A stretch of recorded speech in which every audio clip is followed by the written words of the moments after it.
పూర్తి చేయకుండా జాతికి అంకితం చేశారు. మా కుప్పానికి వస్తే అధ్యక్ష నాకు కావాల్సిన సినిమా సెట్టింగ్ వేసి ట్యాంకర్లో నీళ్లు తీసుకుపోయి ఆ నీళ్లు వదిలిపెట్టి అక్కడ గేట్ కూడా సినిమాలో సెట్టింగ్ మరిని పెట్టారు అధ్యక్ష. అక్కడి నుంచి వీళ్ళు వెళ్ళారు, నీళ్లు ఇంకిపోయినాయి, ఆ నీళ్లే లేవు. ఇప్పుడు నేను అడిగితే మా వాళ్ళు నీళ్లే రావు సార్ అక్కడికి అంటే, ఇప్పుడు ఒకటే చెప్పాం, హంద్రీ నీవా వెడల్పు చేస్తున్నాం, దానికి కూడా ఈ సంవత్సరమే పని పూర్తి చేస్తాం. నెక్స్ట్ ఇయర్కి ఎక్కువ నీళ్లు తీసుకొస్తాం. అక్కడి నుంచి ఆ నీళ్లు తీసుకొచ్చి హంద్రీ నీవా కుప్పానికే కాకుండా మడకసరికి తీసుకెళ్తాం.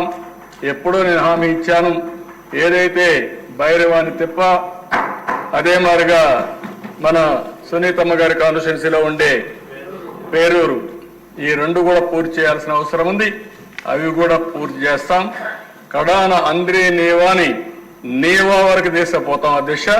అది కూడా చేసే బాధ్యత తీసుకుంటా అని చెప్పి తెలియజేసుకుంటూ, నేను మిమ్మల్ని ఒకటే కోరుతున్నాను. నా ఆలోచన విధానం ఏంటంటే, ఈరోజు ప్రతి ఒక్క ఇంటికి కరెంట్ ఇచ్చే పరిస్థితికి వచ్చాం, ప్రతి ఒక్క పొలానికి కరెంట్ ఇచ్చే పరిస్థితికి వచ్చాం, మన ఇంటి దగ్గరనే కరెంటు తయారు చేసుకునే పరిస్థితికి వచ్చాం, మీ ఇంటి దగ్గర కరెంటు చేసుకొని పక్కింటికి ఇచ్చే పరిస్థితికి వచ్చాం, పక్క ఊరికి ఇచ్చే పరిస్థితికి వచ్చాం. అంటే networking, democratisation of power generation వచ్చేసింది.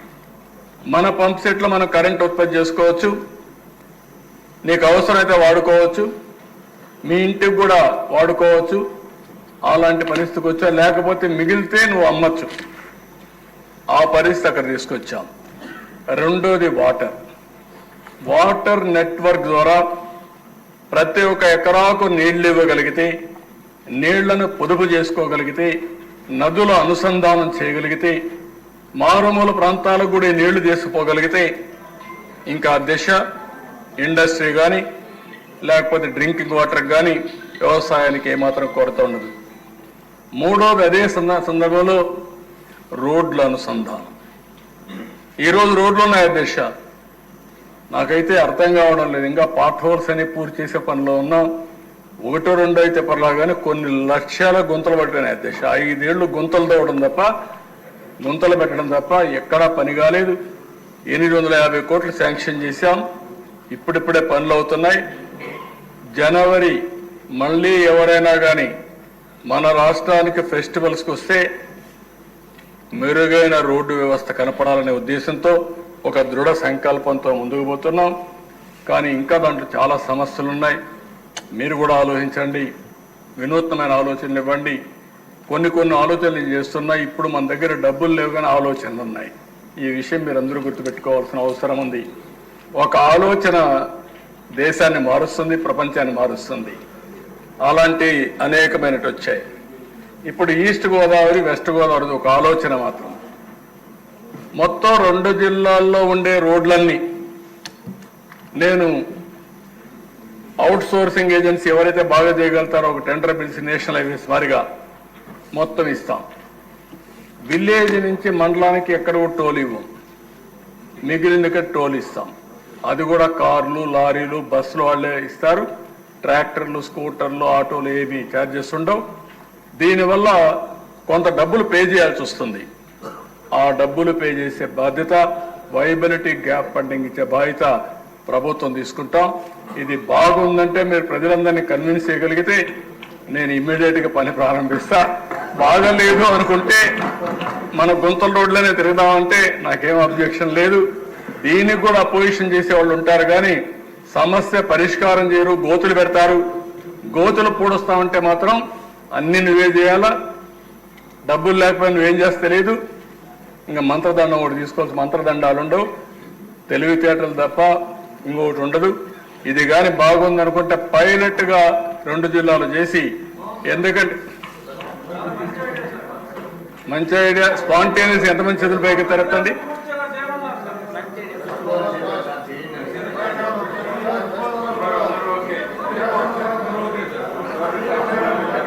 ఓకే, నేషనల్ హైవే రోడ్స్ మారిగా అంటే నీకు ఒకటి ఉంది, మనం చెప్పకపోయినా ప్రజల్ని మోసం చేయక్కర్లేదు. నేషనల్ హైవే మారిగా ఎవరైనా సరే స్కూటర్లు, ఆటోలు వాళ్ళ దగ్గర ఎవరూ ఏం చేయరు. మిగిలిన వాళ్ళు యూజర్ ఛార్జెస్ కింద పే చేసుకోవాల్సి వస్తుంది, పే చేస్తారు. నేషనల్ హైవేస్ ఆ రోజు కూడా ఇట్లనే చాలా మంది అపోజ్ చేశారు నన్ను. నేను ఇప్పుడు కూడా గర్వంగా చెప్పగలుగుతున్నా, ఓసారి కొన్ని పనులు జరుగుతాయి. నేను మలేషియా దేశం చూశాను, 2 కోట్ల జనాభా. మిమ్మల్ని కూడా అప్పుడున్న ఎమ్మెల్యేలు పంపించాను మలేషియాకి, సింగపూర్కి, థాయిలాండ్, సౌత్ కొరియా, 7 దేశాలకు పంపించా. ఇప్పుడు పంపిస్తే నేర్చుకోవాలని ఇండియాను చూసి అందరూ నేర్చుకుంటున్నారు. అప్పుడు మీరు నేర్చుకోవాలని పంపించాను. అప్పుడు పంపిస్తే అందరూ పోయి వచ్చే దిశ.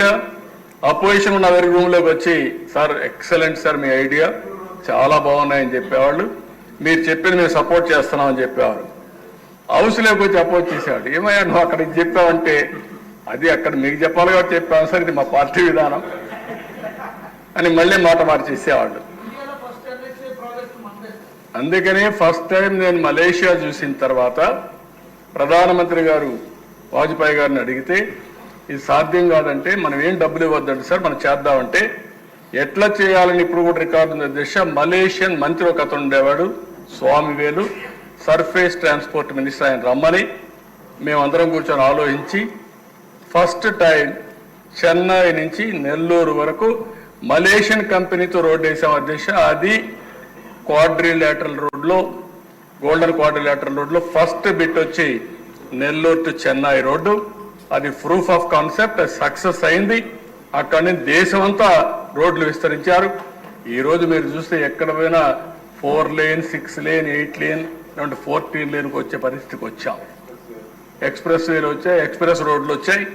ఈరోజు Bengaluru to Chennai express way 3 hours, 3.5 hours వెళ్ళిపోయే పరిస్థితికి వస్తున్నారు. మాకు పలమనేరు నుంచి 1 hour, బెంగళూరు 1.5 hour, ఇటు చెన్నైకి 1 hour, ఇలాంటివన్నీ వస్తున్నాయి. కాబట్టి ఇవన్నీ కూడా మనం ఆలోచించుకోవాల్సింది. ఒక జవాబుదారీతనంగా ఉండాలి, పనులు కావాలి, ఈ రాష్ట్ర అభివృద్ధి కావాలి. దీనికి ఏం చేయాలో చేయాల్సిన అవసరం ఉంది. ఫైనల్గా ఇరిగేషన్ అనేది సాగునీటి శాఖ మీద చాలా శ్రద్ధ పెడుతున్నాం. దీన్ని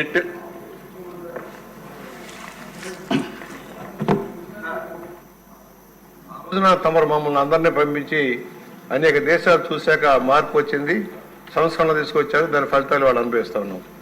ఇవాళ ఏదైతే రోడ్ నెట్వర్క్ ఎలా చేశారో, వాటర్ మేనేజ్మెంట్కి సంబంధించి కూడా గతంలో మా చిన్నప్పుడు ఏదైనా కాలువలు ఉంటే ఎకరానికి 1 బస్తా ధాన్యం పెట్టుకొని కాలువలు బాగు చేసుకునేవాడు.